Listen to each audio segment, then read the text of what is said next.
Okay, a little bit of an update. The jet truck is working. You guys saw it, working under its own power. Had to make a few changes, had to do some things here and there because there are some issues. This whole casing is all full of debris, dirt and bugs and all that because the top case was left open and it basically, all the garbage came down in this lower rib and it blocked off a passage that allows the oil to drain out of there in through the scavenge pump and out it back into the oil pan again. I call it the oil pan. It's not really an oil pan, but it is what it is. So I drilled the side of the rib of the casing and I just routed my own line back into the oil reservoir, if you will. Now, I think the engine is pretty much unairworthy now, but it is what it is. We got it running. Things are working very well. Look at, got my start button here. There's my master. Sparkers. I got my start button here. I'm not going to hit that because that spools it up. It starts off on 12 volts. This timer kicks in and then it kicks it over to 24 volts. And that's what you want. So all that works. Yeah, don't touch it much. We're going to just do a few new things here. We're going to cook some stuff. You guys tell me what you want me to destroy and we're going to do it. The first thing is Elmo. I call him Elmer because I can't stand these. I'm going to do it. No, I pulled in really hard on him. So we're going to get this going. We're going to blast him real good. What else have we done?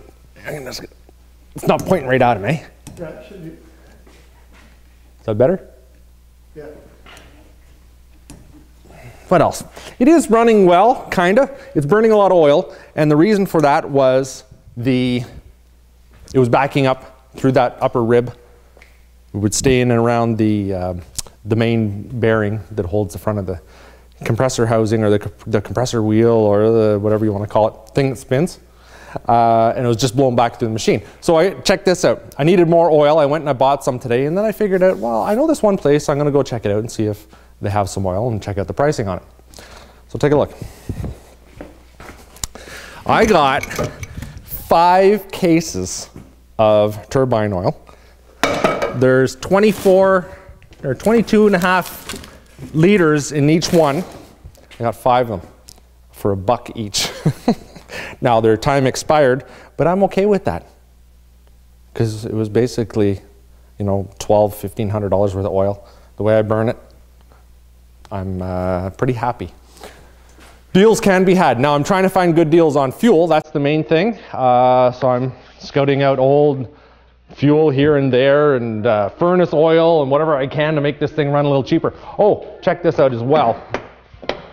I couldn't get full throttle on it before. Remember I mentioned that in a few videos.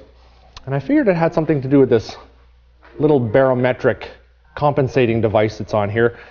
It compensates for altitude basically as you go up. So all your throttle inputs, you're not all over the place. It does it automatically for you.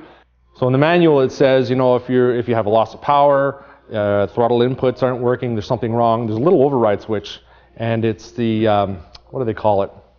It's an isolating valve. It's an isolating switch. It's right here. It's on the main fuel pump. So it bypasses the barometric compensating device or whatever you want to call it and gives you your throttle. And I did it and it works. And all it is, you just got to put power to it. It's a little electromagnetic switch. I'll put this on. Oh, yeah, I got that. That's it. Now we got the power. So let's go run it up. That's the jet engine update. When I ran it the other day, I was about 75% power. Just wanted to see how things were working. And we're going to run it up again. Check it out. So let's go do it. Come on, Jimmy Jammy.